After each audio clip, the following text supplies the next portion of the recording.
The work is being done to rehab the I-55 bridge over Highway 67. If you think of a flashback scene in a movie, there's likely a familiar song playing in the background. And that song, or one like it, could have been written right here in St. Louis.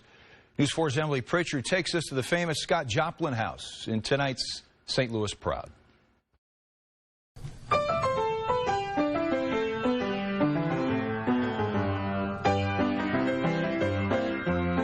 You're probably familiar with the sounds of composer and pianist Scott Joplin and may not even know it. We hear all the time and don't realize it. When you hear the ice cream truck go by, you're hearing the entertainer most of the time.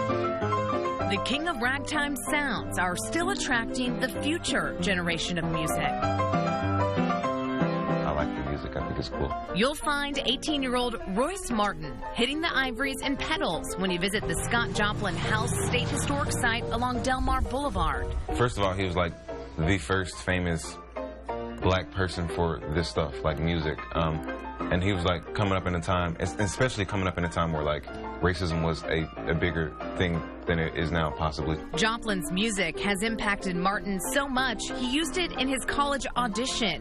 Now he'll be attending Berklee College of Music in Boston in the fall. And a lot of people really don't realize that ragtime music is considered the first American music that wasn't taken directly from classical European traditions. Almeda Jordan is the natural resource manager at this historic home. He wrote the Maple Leaf Rag in Sedalia, Missouri. Joplin moved to St. Louis in 1901 from Sedalia, Missouri, and composed many songs while living in this flat with his wife.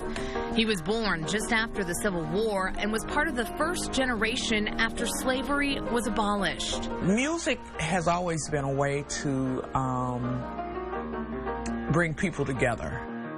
The State Historic Site is furnished the way it would have been at the turn into the 20th century. Visitors travel from around the world and from our own St. Louis backyard to check it out. I was going through the state parks book and said it's close, we should do it. Some who work here toy with the idea of the house being haunted. It's not Scott Joplin's ghost. He died in New York, so I don't think he'd be hanging around here. But somebody died here, and we have kind of a little activity, but...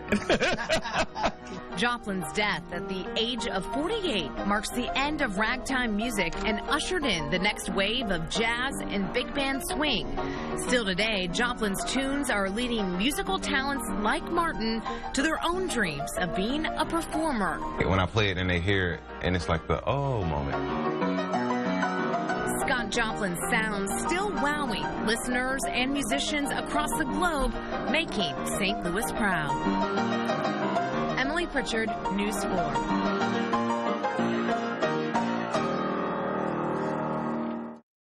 The Scott Joplin House is open Monday through Saturday from 10 a.m. to 4 p.m. Tours are offered every hour.